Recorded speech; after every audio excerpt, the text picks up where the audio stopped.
Hey there, friends and enemies, JoPa here again, and today I want to talk about the rise and fall of the First Descendant, a game I initially really enjoyed, but eventually fell out of love with, especially because of the way the endgame is structured. It just wasn't for me, and I don't really enjoy the direction the developers are taking the game and some of the decisions that they've made. Now, I will give them credit as well in this video for some of the things they've done, but if you did not play the First Descendant at launch, I thought it was a lot of fun. Yes, it was a little janky at times, but the overall gameplay and abilities of the different characters was pretty enjoyable in my opinion. And I was really hopeful we would get another successful looter shooter in the space to compete with Destiny 2 and Warframe, two games that I enjoy. Mostly Destiny 2, I play that an absolute ton.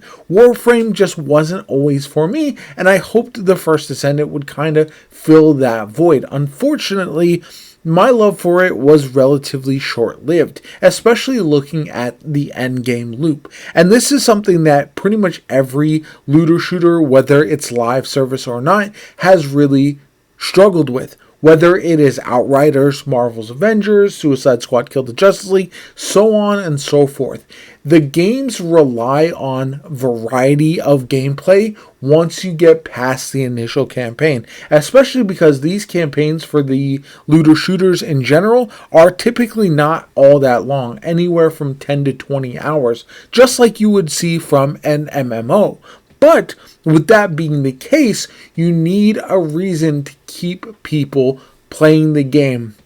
The First Descendant had an interesting concept with the Void Intercept battles, basically giant boss fights, and I thought that was a cool premise. But the problem was it felt very repetitive, even though we had a lot of different boss types and different ways to take them down. It just felt like an increasingly difficult DPS check rather than any kind of interesting mechanics to take on like you would expect from Destiny's Raid. They didn't also have the width of content like a Warframe, and that is really where those two games honestly separate themselves from other competitors. Destiny has dungeons and raids and PvP, which can provide a pretty wide-ranging endgame loop depending on what you enjoy. Warframe has a ton of different types of content to take on, so much so that it's almost impossible to get to all of it unless you've been playing since day one. As somebody who jumped into the game very, very late, it does feel like it's an almost overwhelming amount of stuff to do, which is both a good and a bad thing at the end of the day, depending on if you are someone who can keep up with all of it and really enjoys everything they have to offer. So I do feel like the build crafting for Warframe is so much more in depth as far as chasing the things that you need compared to the First Descendant, which just felt overly grindy. That's another part that really the game really struggles with. Now, initially at launch, there was the promise of a mega dungeon for the First Descendant that I think is sorely lacking. Instead, we've gotten some different types of missions which, even for Endgame, have roughly felt similar to what we've already experienced so far. And the developers have put a heavy focus on things like jiggle physics, beach swimsuit outfits, a hot tub emote where you can show off those beach swimsuit outfits, like just really kind of gooner material. And while I understand leaning into that aspect of it, it's something that I don't necessarily mind. I think I do have a problem with it when I don't see other aspects of the game getting that same amount of love. I understand they need to make money, they need to sell skins, they need people to buy Descendants and all that kind of good stuff.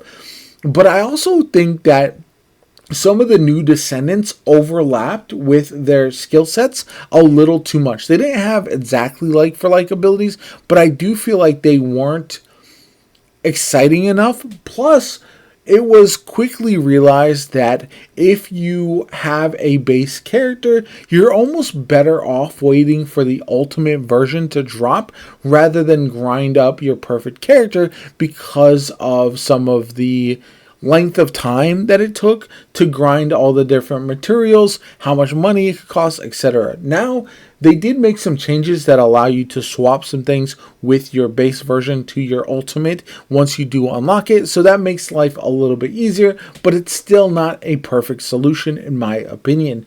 And all of that leaves me wanting with the game right now. I jumped back in with some of the recent changes to see how it felt, and honestly, there are some absolutely busted characters that have not been touched since day one, and that's one of the major issues when you have a game that is reliant on characters that need to be purchasable, or at least have their skins be purchasable. They need to feel really strong. Ultimate Bunny has been absolutely insane since day one, and once you unlock her, you very rarely need to swap off to a different character. Ideally, you would have it so in some of the different types of missions, certain characters would perform well, and then other characters would be ideally suited, whereas some other ones might struggle a little bit more based on the challenge you're taking on. However, that's not the case in practice. You can build a lot of these characters, especially with some of these loadout slots, for pretty much every type of scenario, unless you're getting hard countered with a colossi that is the element that is strong against what your character is. That's the only time where you might run into some issues. But otherwise, it just feels like there isn't a reason to keep playing the game once you have some of these very good characters.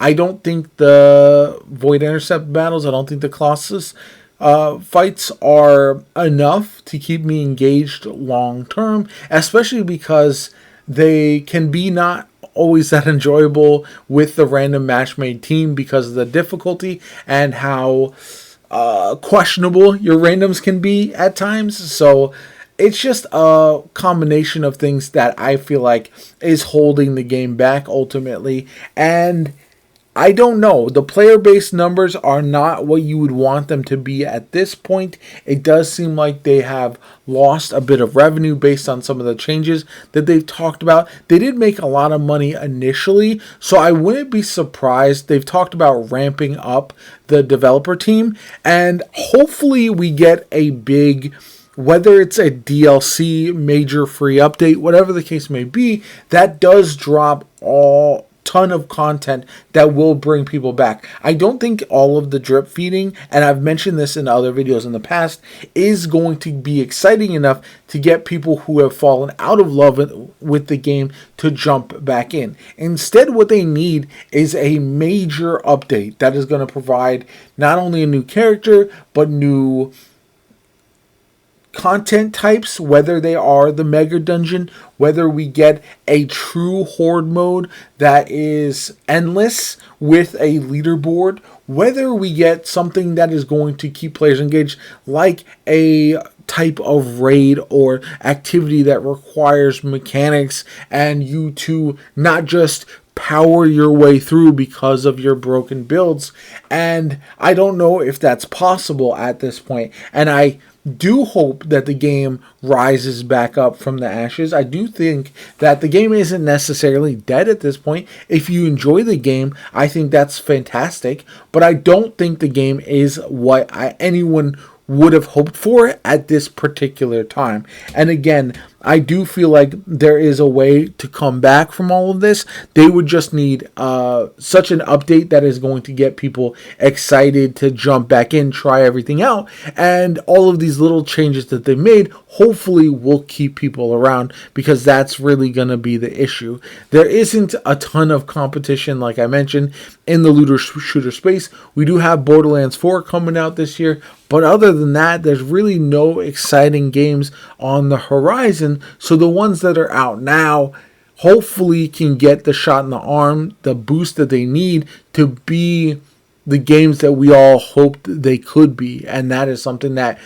I don't know if it's possible. We'll have to wait and see. But for now, I do feel like I'm going to keep jumping back into the First Descendant, hoping that I find that spark again whenever they do drop new content. And I am fairly excited to see what they do going forward.